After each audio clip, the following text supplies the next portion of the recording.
We do not take into account the level of organization, the body symmetry, and if we do not take into account the triploblastic coelom, then हमारे सामने क्या problem आ सकती है classify करने में organisms को.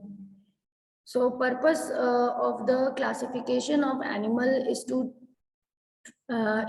trace the common features. हमें classification का मकसद ये है कि हमें organisms, animals के बीच में क्या पता चले, common features, similarities और dissimilarities पता चले. इसी बेसिस पे तो हम उन्हें क्लासिफाई करते हैं. कॉमन फंडामेंटल फीचर्स जिनके सेम होते हैं उन्हें हम एक ग्रुप में रखते हैं और जिनके अलग होते हैं उनको अलग रखते हैं. तो कैटेगराइज करेंगे तो उसके लिए कुछ हमारे पास कुछ बेसिस तो होना चाहिए ना, कि हम किस बेसिस के ऊपर उन्हें क्लासिफाई कर रहे हैं. तो अगर हम कोई भी बेसिस नहीं लेंगे तो हम क्या करेंगे, गलतियां कर देंगे. We can do mistakes at that time.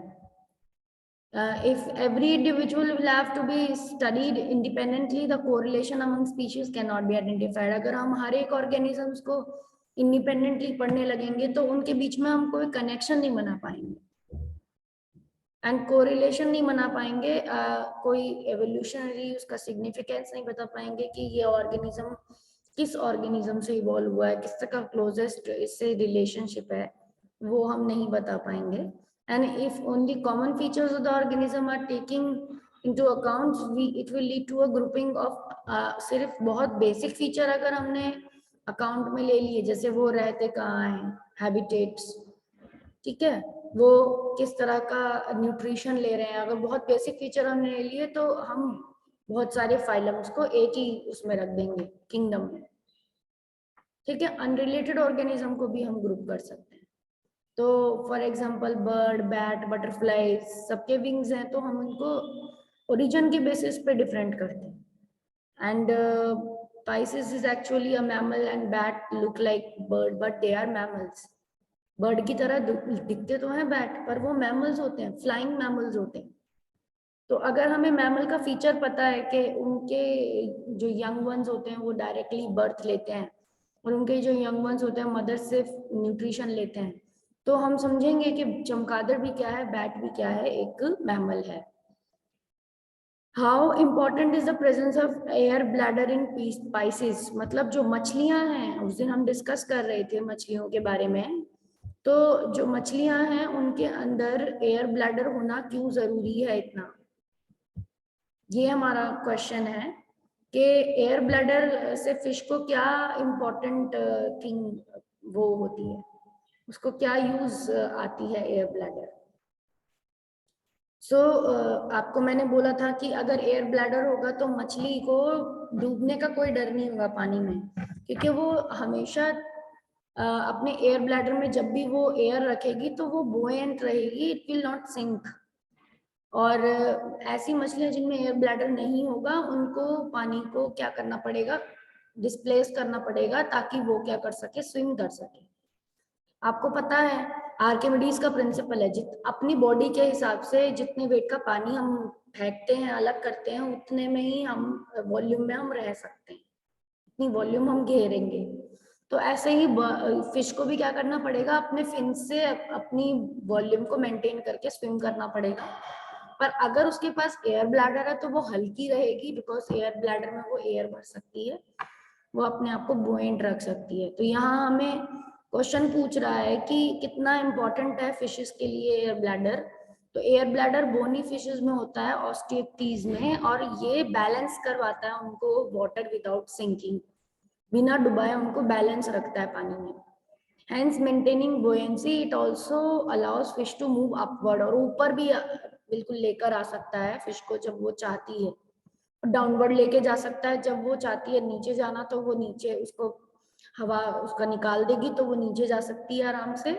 जब उसे ऊपर आना है तो उसमें हवा भर सकती है, और वो रुक भी सकती है एक जगह पे. वो मछली बिना तैरे उस जगह पे बीच में कहीं मिडिल पोजीशन में रुक भी सकती है कि उसके पास एयर ब्लैडर है, बैलेंस कर सकती है अपने आप को, enabling them to survive in aquatic medium without wasting extra energy. और वो बोनी फिशेस को एक्स्ट्रा एनर्जी वेस्ट नहीं करनी पड़ती. देन आपका नेक्स्ट क्वेश्चन है, what are the modifications that are observed in bird that help them fly. कौन सी मॉडिफिकेशन किसी बर्ड में देखी जाती हैं? तो जैसे अभी हम फिश के बारे में डिस्कस कर रहे थे कि फिश में एयर ब्लैडर है तो उसको कितनी आसानी होती है अपने एक्वेटिक लाइफ को करने में। ऐसे ही अगर हम देखें कि बर्ड को क्या अडेप्टेशंस हैं, बर्ड के अंदर ऐसे क्या फीचर्स आए, कैरेक्टर्स आए कि वो आराम से एरियल लाइफ को लिव करती हैं और उनके अलावा किसी के पास उड़ने की एबिलिटी नहीं है।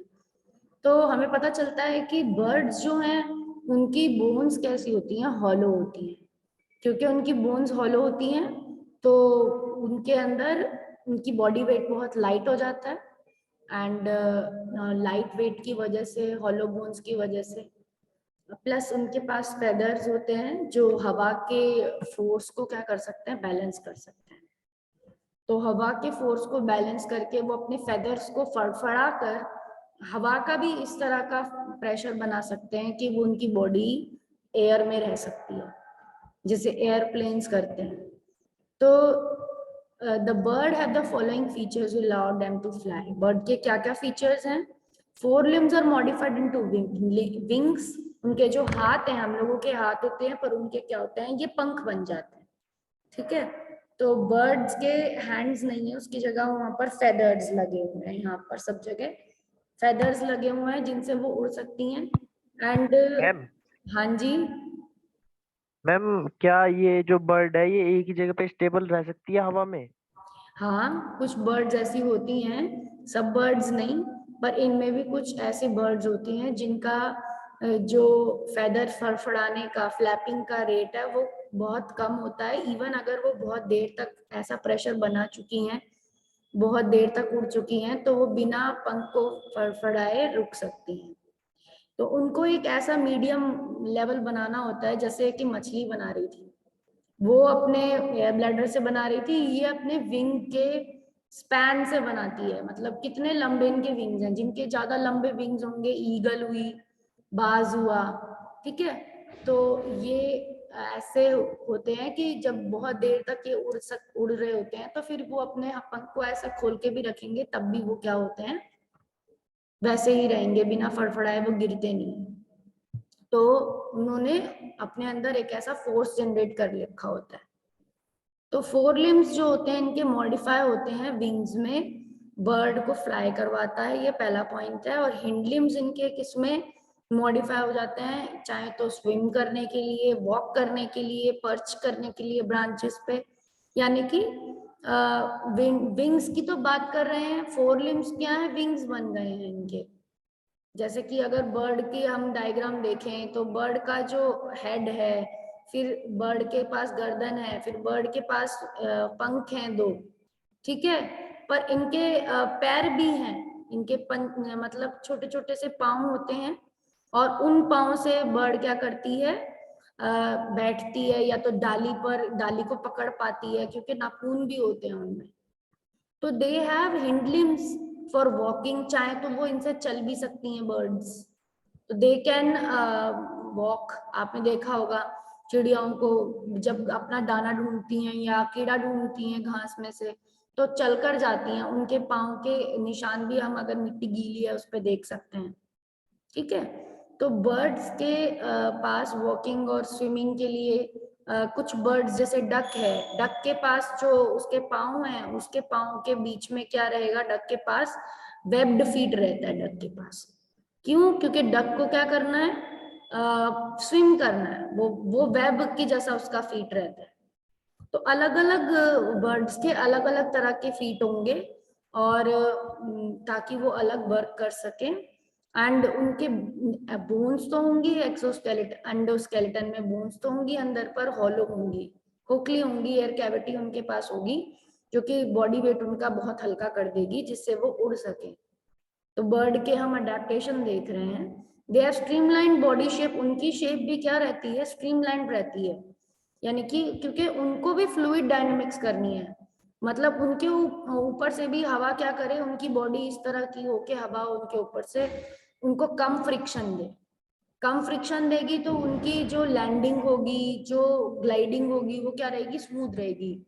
तो स्ट्रीमलाइन बॉडी कैसी होती है, अगर कोई बॉडी इस तरह की है स्पिंडल शेप, तो वो स्ट्रीमलाइन है। मतलब यहाँ पर पॉइंटेड, फ्रंट में पॉइंटेड, लास्ट में पॉइंटेड, और मिडल में क्या, मिडल में देयर इज ब्रॉड। तो बर्ड्स को देखें तब बर्ड्स की भी बॉडी कैसी रहती है, हम किसी पिजन को पकड़ते हैं तो कैसे हम अपने हाथ में ऐसे ऐसे करके उसे पकड़ते हैं और उसके पंख पूरे ऐसे हो जाते हैं बंद। हम किसी मछली को देखते हैं तो हम देखते हैं हम ऐसे हाथ से भी मछली बनाते हैं। तो this is what, this is streamline shape. तो ऐसे करके स्ट्रीमलाइन शेप होती है ज्यादातर एक्वेटिक एनिमल्स की। तो बर्ड्स की भी स्ट्रीमलाइन बॉडी है which allows them smooth and rapid movement in air, जल्दी रैपिड मूवमेंट के लिए। Their body is covered with feathers and provide insulation. उनकी बॉडीज पे फेदर्स भी रहते हैं क्योंकि उनकी भी बॉडी क्या है, हमारी तरह है, यानी कि they are not cold blooded, they are we can say at level, कुछ ऐसा उनका भी बेसिक बॉडी टेम्परेचर होता है, चाहे वो कम रेगुलेट करें चाहे वो ज्यादा रेगुलेट करें, they can also maintain their body temperature. तो अगर वो बॉडी टेम्परेचर, अपने बॉडी टेम्परेचर को मेंटेन करना चाहेंगी तो उनके पास कुछ मैकेनिज्म होना चाहिए ज्यादा एक्स्ट्रा ठंड को बचाने का। तो हम लोग तो वूलन्स पहन के अपने मतलब बॉडी में हीट को प्रिजर्व करते हैं, पर बर्ड के पास क्या होते हैं, फेदर्स होते हैं। क्योंकि फेदर्स कैसे हैं, feathers are also what is a type of exoskeleton. कुछ प्रोटीन के नेचर के और फैटी नेचर के वो बनते हैं, जिसकी उनके बीच में ऑयल ग्लैंड्स भी होते हैं फेदर्स के बीच में। और फेदर्स उनको क्या करते हैं, प्रोटेक्ट करके रखते हैं, उनकी को बॉडी को इंसुलेशन करते हैं बॉडी की। एयर, उनके अंदर एयर सैक होते हैं लंग्स के पास, जो उनको उनके पास लंग्स भी हैं बर्ड्स के पास, और जो सांस लेने में एयर सैक उनकी हेल्प करते हैं। तो एयर में रहते रहते बर्ड्स उड़ती भी हैं, सांस भी लेती हैं लंग्स से, और अपने बॉडी को प्रोटेक्ट करने के लिए उनके पास फेदर्स भी हैं, अब उनकी बॉडी हीट को अंदर ही रखने के लिए। तो they can cover themselves also. आपने देखा होगा कभी किसी बर्ड को बहुत ठंड लग रही होती है तो वो कैसे अपने आपने देखा होगा कबूतर को कभी ठंड लग रही होती है तो अपने पंखों को कैसे कर रहा होता है, बैठ के अपने पंखों को फुला रहा होता है। या उसे डर लग रहा होता है कभी कबूतर को, तब भी क्या करता है, अपने गर्दन के ऊपर जो भी उसके बाल हैं या उसके जो फेदर्स हैं बॉडी पे, उसको कैसे फुलाता है वो इसीलिए फुलाता है ताकि अपनी बॉडी को, हीट को वो अपने अंदर रख सके। Would the number of eggs or young ones produced by an oviparous or viviparous mother be equal? क्या कभी जो एग का नंबर है और जो यंग वंस को कोई मैमल प्रोड्यूस करेगा, विविपैरस एनिमल है कोई, और एक ओविपैरस, ओविपैरस मतलब अंडे देने वाला, और एक विविपैरस मतलब एग्स देने वाला, क्या इनके जो ऑफस्प्रिंग का नंबर है वो इक्वल होगा? अगर होगा तो क्यों, और अगर नहीं होगा तो क्यों नहीं होगा? दोनों तरह से हमें बताना है। तो oviparous animals are those animals that lay eggs and young ones hatches from the egg. Oviparous animal क्या करते हैं, ये अंडे देते हैं और उनके जो बच्चे होते हैं वो अंडों में से तोड़कर अंडों को निकलते हैं, और egg develop outside the parent and are susceptible to predator attacks. Hence the chances of survival of all the embryos are not possible. तो मतलब उनके एग को डर ही लगा रहता है, माँ को बहुत बचाना पड़ता है अंडे को, क्योंकि वो बाहर होता है एनवायरमेंट में, और एनवायरमेंट क्या है, स्ट्रगल से भरा हुआ है। तो प्रीडेटर कोई और चिड़िया आकर उसके अंडों को फोड़ सकती है, खा सकती है, कोई सांप आ सकता है, कोई ऐसा और ऑर्गेनिज्म आ सकता है जो उस चिड़िया के अंडों को या किसी भी ओविपेरस एनिमल के अंडों को क्या करे, खराब कर दे। तो इसीलिए लार्ज अमाउंट में इस डर को बचाने के लिए, इस डर को के पॉपुलेशन एक्सटिंक्ट ना हो जाए, तो इन ओविपेरस ऑर्गेनिज्म ने क्या किया है, अपने एग लेइंग के नंबर को या एग के अपनी हैचिंग्स को क्या किया है, ज्यादा कर दिया है। तो hence the in order to compensate for any loss, कोई भी अगर एक दो अंडे मतलब खराब भी हो गए तो भी क्या होगा, उसके बच्चे दुनिया में आ सकेंगे। इस वजह से लेस बर्डन होगा किसी मदर का प्रोजेनी के रिस्क कम होगा, इसीलिए वो लोग जो ओविपेरस ऑर्गेनिज्म होते हैं ज्यादा अंडे देते हैं। विविपेरस ऑर्गेनिज्म के पास क्या होता है, बॉडी के अंदर ही उसका बेबी डेवलप होता है। तो पहली प्रोटेक्शन तो यहीं से आ जाती है कि जो organism will be developed inside the we can say parent. And mother क्या होगी, यंग वन का केयर ज्यादा कर सकती है अपनी बॉडी में, सेफ कंडीशंस में उसे रख सकती है।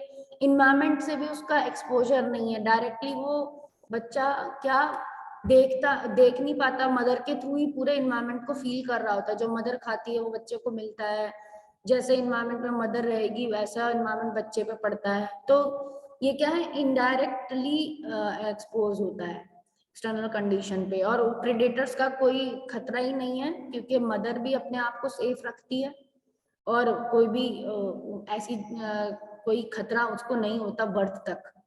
Only a few young ones can be properly incubated due to viviparity, और इसी वजह से क्योंकि इतना टाइम पीरियड उसको अंदर ही डेवलप होना है और विविपैरिटी मतलब डायरेक्टली बर्थ होगा उस बच्चे का, तो कम कह सकते हैं लाइफ टाइम में कम बच्चे वो पैदा कर पाते हैं viviparous organism. Hence the number of young ones produced by an oviparous and viviparous mother are not equal। इसी वजह से इन दोनों ऑर्गेनिजम्स के जो ऑफस्प्रिंग्स हैं उनका नंबर क्या रहेगा, अलग रहेगा। विविपेरस के कम रहेंगे कि ज्यादा रहेंगे? आई वांट टू आस्क, आप समझ रहे हो? तो इस क्वेश्चन में क्या बताया हुआ है, विविपेरस ऑर्गेनिजम्स के और ओविपेरस ऑर्गेनिजम्स के, किस ऑर्गेनिजम्स के यंग वंस का नंबर ज्यादा रहेगा और किसका कम? ओविपेरस का ज्यादा रहेगा और उस दूसरे वाले का कम रहेगा। अच्छा ठीक है, Because ओविपेरस का ज्यादा रहेगा। हाँ बताइए क्यों? बिकॉज जो बेबी पेरेंट्स होते हैं उनके जो बेबी होता एम्ब्रियो होता है वो मदर के अंदर होता है, जिससे वो केवल लिमिटेड अमाउंट में या लिमिटेड चाइल्ड को बर्थ कर सकती है। ठीक है, बट एग्स बहुत सारे लेंगे, एग्स बहुत सारे देते हैं क्योंकि वो नेचर में एक्सपोज रहते हैं और उनको खतरा भी रहता है कि वो एग्स खराब भी हो सकते हैं, इसलिए ज्यादा दिए जाते हैं ताकि अगर खराब भी हो गए कुछ एग्स तो फिर भी बच जाए, सरवाइव हो जाए। Is it clear? Yes ma'am. सभी को क्लियर हो गया? Kanishk, Kurvashi, is it clear? Segmentation in the body is first observed in which of the following? इन तीनों में से, तीन नाम दिए हुए हैं, इसमें सेगमेंटेशन सबसे पहले किस में देखी गई? प्लैटिहेल्मिन्थेस में, एस्केल्मिन्थेस में, एनालिड्स में। तो सेगमेंटेशन बॉडी ऑफ एनालिड्स में देखी गई क्योंकि एनालिड्स का नाम एनालिडा इसीलिए पड़ा है बिकॉज रिंग लाइक उनकी सेगमेंट्स होती हैं। तो body of annelid organism is marked by the presence of true body segments or metamers and hence name annelida। तो उसके अंदर मेटामेरिक सेगमेंटेशन देखी जाती है बॉडी के अंदर एंड इसी वजह से उसको annelida में ही हम कहते हैं कि it is shown. And then उसके बाद we can see that there is these are the first organism where metamerism is found। Other organism में आर्थ्रोपोड में भी देयर इज सेगमेंटेशन, मतलब हेड, थोरैक्स और एब्डोमेन की तरह, इसीलिए आर्थ्रोपोडा का नाम भी दिया हुआ है। बट प्लैटिहेल्मिन्थेस में कोई सेगमेंटेशन नहीं है एंड राउंड वॉर्म्स में भी नहीं है। मैचिंग, मैचिंग आप ट्राई कर सकते हैं करना। Can you give me the answers of this matching? किसमें कौन से ऑर्गेनिज्म से क्या चीज मैच होगी, पहले आप ट्राई कर सकते हैं इसको, तब हम we can who will give me the answer? You can unmute yourself and give me the answer। Operculum, gill cover, operculum हम किससे मैच करेंगे? किसका फीचर है ओपरक्यूलम? बोनी फिशेस का फीचर है या कार्टिलेज फिश का फीचर है? Operculum is a gill cover. A किससे मैच हो सकता है? With which of the option? 8 वाले से। 8th वाले से match. because 4 pair of gills are present. Operculum is the gill cover and Osteichthyes में गिल कवर होता है बोनी फिशेस में, तो हम यहाँ ए लिख देते हैं, ठीक है। और देन पैरापोडिया, पैरापोडिया किससे होगा बेटा? पैरापोडिया किसका फीचर है? आपने देखा है एक एनालिडी था एक, जिसके दोनों तरफ क्या थे? पेयर्ड सेगमेंट्स थे चलने के लिए, छोटे छोटे से पेयर्ड सेगमेंट्स थे दोनों तरफ। बुक में डायग्राम बना हुआ है। और इन पेयर्ड सेगमेंट्स को क्या बोला था हमने? बहुत सारे थे, पैरापोडिया। कौन सा ऑर्गेनिज्म था ये जिसके अंदर बहुत सारे लेग लाइक स्ट्रक्चर थे और वो एक्वेटिक इन्वायरमेंट में रहता था? एनालिडा का मेंबर है निरिस। क्या था ये? आप देखोगे एनसीईआरटी में तो you can find निरिस। Okay, I think you have forgotten, but this will be paired with Parapodia, will be paired with the Annelida. Okay, let us see Nereis diagram so that you can remember. Till then we will proceed the matching. तो parapodia में हमने B लिख दिया, यहाँ Annelida में scales. बेटा scales आप किससे मैच करेंगे? With which option you will match scales? Scales are found in which of these?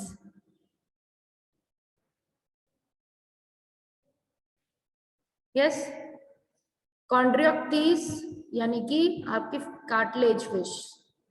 Yes, ठीक है, Chondrioctes is having what? Scales, यानी सी हम यहाँ लगा देंगे। देन कॉम्प्लेट्स, कॉम्प्लेट्स हम किस में मैच करेंगे? तो बहुत सिंपल हो गया। टेल मी, कॉम्प्लेट्स किसका फीचर है?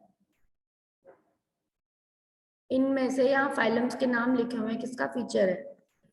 You have to tell me the answer because मैंने मैचिंग दी है आपके एग्जाम में। I have given matching in your exams.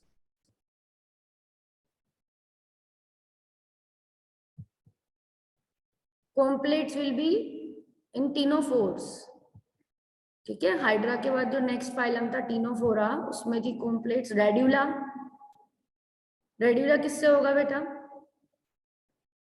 Radula will be matched with Kanesh Kurvashi, tell me.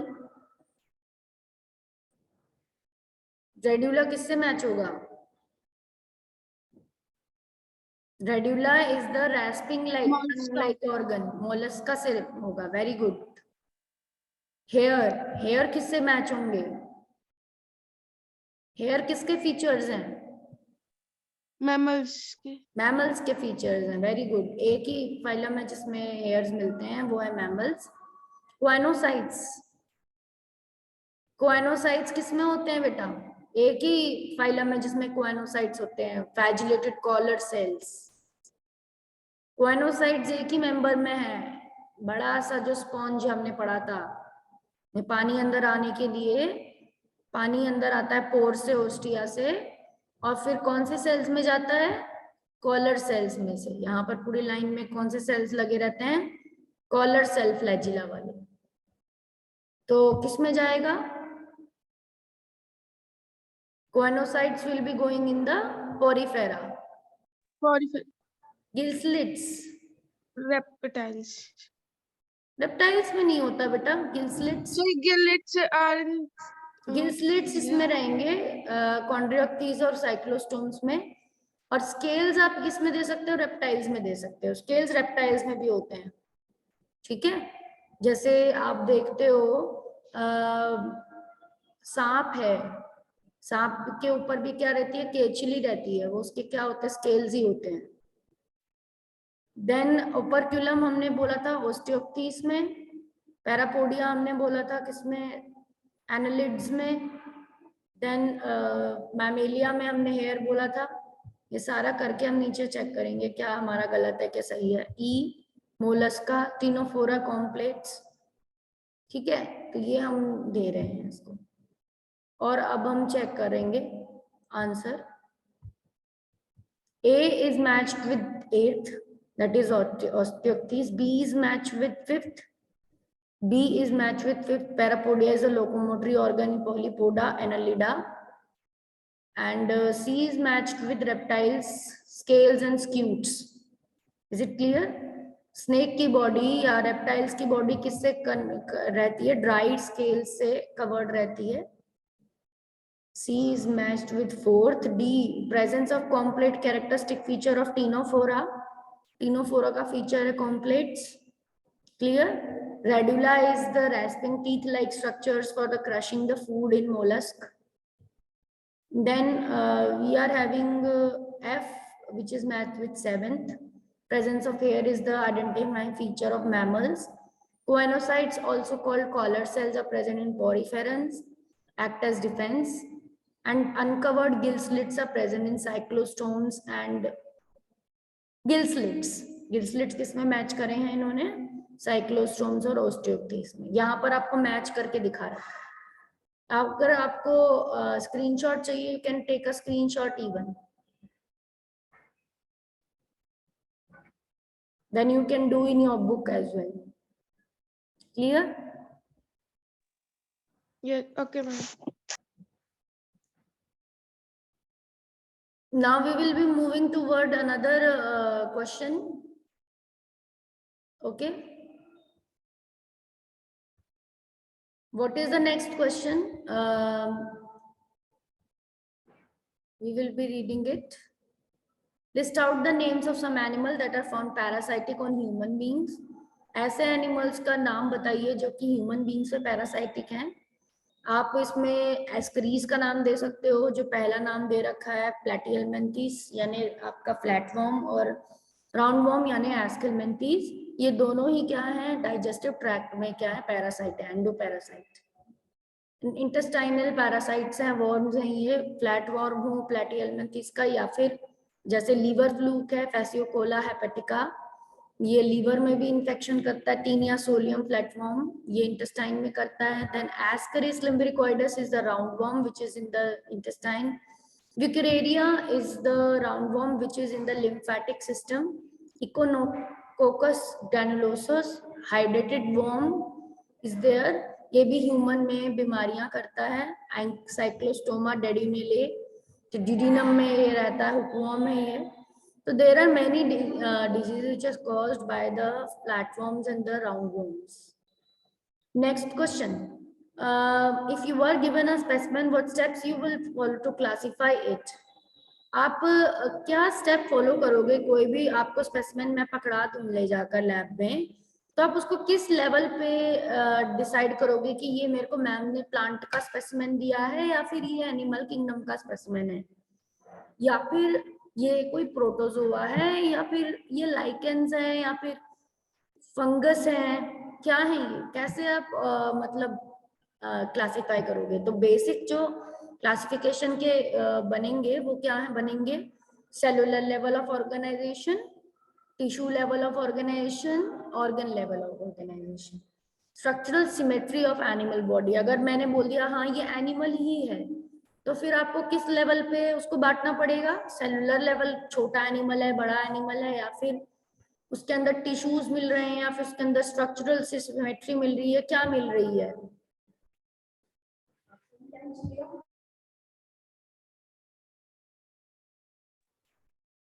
Structural symmetry of animal body, symmetrical, asymmetrical number of embryonic layers, and the animals can have 2 or 3 germ layers on the basis of which it can be classified into diploblastic and triploblastic. फिर हमारे पास एक और characterisation आएगा organism का, कि हम organisms को on the basis of number of layers भी बांट सकते हैं, diploblastic, triploblastic. On the basis of presence and absence of coelom बांट सकते हैं। सीलोम क्या है? Mesodermal lined cavity in the body. अगर किसी बॉडी के लेयर्स के बीच में मेसोडर्म के अंदर स्पेशली कोई मेसोडर्म से लाइन्ड कैविटी होती है, उसको हम बोलते हैं सीलोम। तो ऑर्गेनिज्म में सीलोम है कि नहीं, उसके बेसिस पे 3 तरह के ऑर्गेनिज्म हैं। जिनमें नहीं होती बिल्कुल भी, तीनों लेयर चिपक के होती हैं, उन्हें एसिलोमेट बोलते हैं।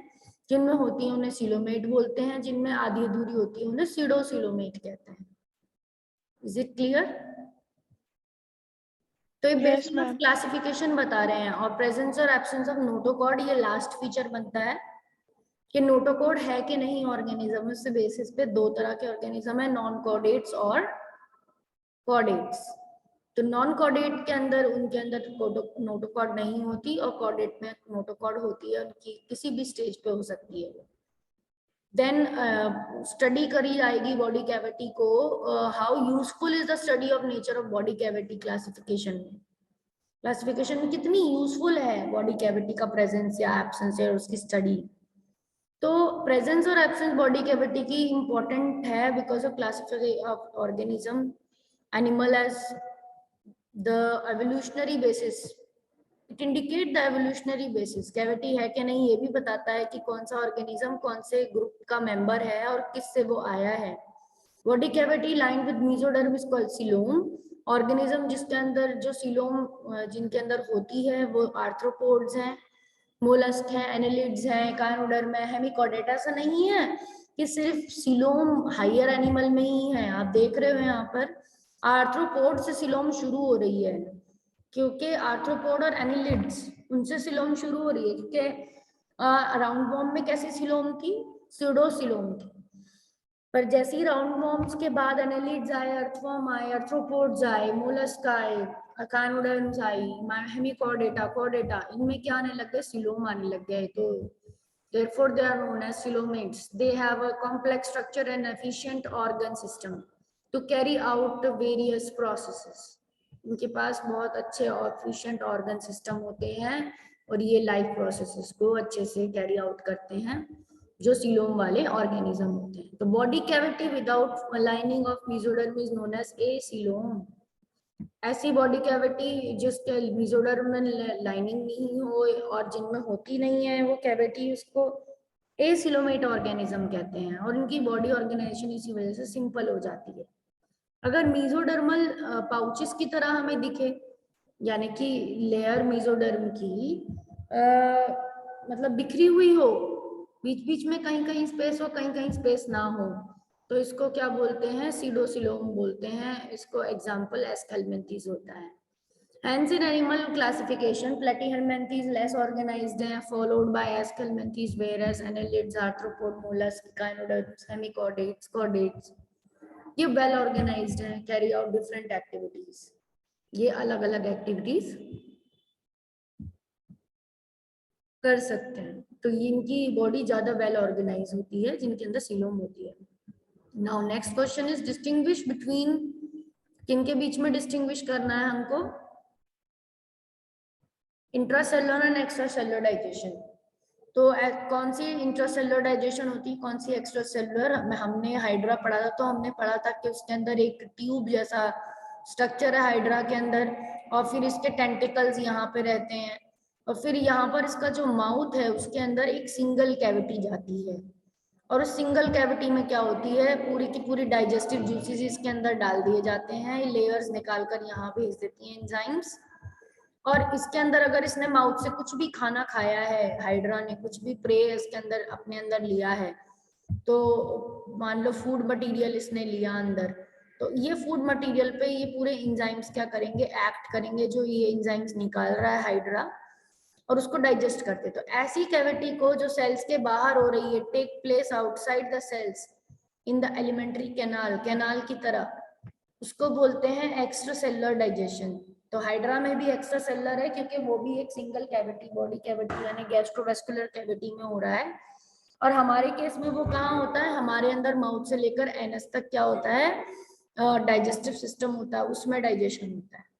और इंट्रासेलुलर डाइजेशन किस में देखा जाता है? ये देखा जाता है स्पॉन्जेस में, क्योंकि आप देख रहे हो कि स्पॉन्ज की बड़ी सी बॉडी है और उसकी बॉडी में सब जगह क्या है? पोर्स हैं, और उन पोर्स से क्या पानी अंदर आ रहा है, और पानी के साथ साथ फूड भी अंदर आ रहा है। अब उसको कट करके देखिए, इसके अंदर एक पानी का अंदर एक ट्यूब तो है, पर जो पानी इनके थ्रू, पोर्स के थ्रू अंदर आता है, वो पानी अंदर आने के बाद इनकी बॉडी लेयर में क्या होता है, कोआनोसाइट्स होते हैं। कोआनोसाइट्स कैसे सेल्स हैं, फ्लैजिला वाले सेल्स हैं। तो फ्लैजिला के मूवमेंट से पानी जो इसने अंदर लिया पोर्स से, उस पानी में अगर कोई फूड होगा, वो फूड पहले उस पानी के मोशन की वजह से, फ्लैजिला के मोशन से इस सेल में जाएगा और एक एक सेल में डाइजेशन होगा। स्पंजेस में अंदर जाकर एक एक सेल में डाइजेशन होता है और बहुत कम एंजाइम्स इनके पास होती हैं। साइटोप्लाज्म के अंदर ये एंजाइम स्टोर हो रही होती, साइटोप्लाज्म में निकलती हैं, फूड वैक्यूल में फूड डाइजेस्ट होता है और इस तरह से एक एक सेल को खाना मिल जाता है। पर यहाँ क्या हो रहा है, यहाँ पर कैविटी के अंदर डाइजेस्ट हो रहा है, जैसे हाइड्रा में हमने देखा था। और हमारी डाइजेस्टिव सिस्टम है, आपको पता है ना, हमारी डाइजेस्टिव सिस्टम माउथ से शुरू होती है, फूड पाइप रहता है फिर, और फूड पाइप के बाद स्टमक रहता है, स्टमक के बाद क्या रहता है, ड्यूडिनम आ जाती है, ड्यूडिनम के बाद क्या रहता है, पूरा स्मॉल इंटेस्टाइन का पूरा एक नेटवर्क है, और फिर क्या है, एनस है, यहाँ पर बीच में लीवर भी है, और फिर यहाँ पर क्या है, एक पैनक्रियाज भी है पीछे पेट के उधर। तो इस तरह से हमारी भी एक ट्यूब है पूरा जिसमें खाना डाइजेस्ट होता है, और इसमें पूरा डाइजेस्ट खाने में होने के बाद फाइनली स्मॉल इंटेस्टाइन में एब्जॉर्ब होता है खाना, और फिर खून में मिक्स होकर तब एलिमेंट्री कैनाल ने पचाया है, इस वजह से वो किसको मिलेगा, बॉडी को मिलेगा। तो समझ में आ गया एक्स्ट्रा सेलुलर इंट्रासेलुलर डाइजेशन का डिफरेंस। कंपैरेटिवली इंट्रासेलुलर डाइजेशन क्या है, कम एफिशिएंट मेथड है, फूड बहुत ही कह सकते हैं टाइम लेगा डाइजेस्ट होने में, और धीरे धीरे एक एक सेल को मिलेगा, ज्यादा एफिशिएंसी उसकी नहीं है, ज्यादा आउटपुट नहीं मिलेगा, बट एक्स्ट्रा सेलुलर ज्यादा एफिशिएंट है। इंट्रासेलुलर डाइजेशन यूनिसेलुलर ऑर्गेनिज्म में देखी गई है, स्पॉन्जेस में भी देखी गई है, और extra cellular highly multicellular organism में देखी गई है। इंट्रासेलुलर डाइजेशन में डाइजेस्टेड फूड साइटोप्लाज्म में आराम से मिक्स हो जाता है, और एक्स्ट्रासेलुलर फ्लूइड जो होता है फूड, वो डाइजेस्टेड फूड एलिमेंट्री कैनाल में एब्जॉर्ब करके तब डिफरेंट पार्ट्स में भेजा जाता है। What is the next question. Next question आपका यहाँ पर दे रखा है कि difference between direct and indirect development, तो ये आपको पता होना चाहिए I hope so. Tanishq, you know direct development, indirect development. जब कोई भी लार्वा स्टेज नहीं होता, डायरेक्टली जो यंग वन होता है पेरेंट की तरह दिखता है, तो डायरेक्ट डेवलपमेंट बोलते हैं। और जब इनडायरेक्ट डेवलपमेंट जब बोलते हैं, जब जो यंग वन होता है वो एम्ब्रियो बनता है और धीरे धीरे वो लार्वल स्टेजेस से गुजरता है, तब वो पेरेंट की तरह चेंज होता है उसकी बॉडी। तो मेटामॉर्फोसिस एब्सेंट होती है डायरेक्ट डेवलपमेंट में, और इनडायरेक्ट डेवलपमेंट में मेटामॉर्फोसिस होती है, मतलब स्टेजेस से बॉडी डेवलप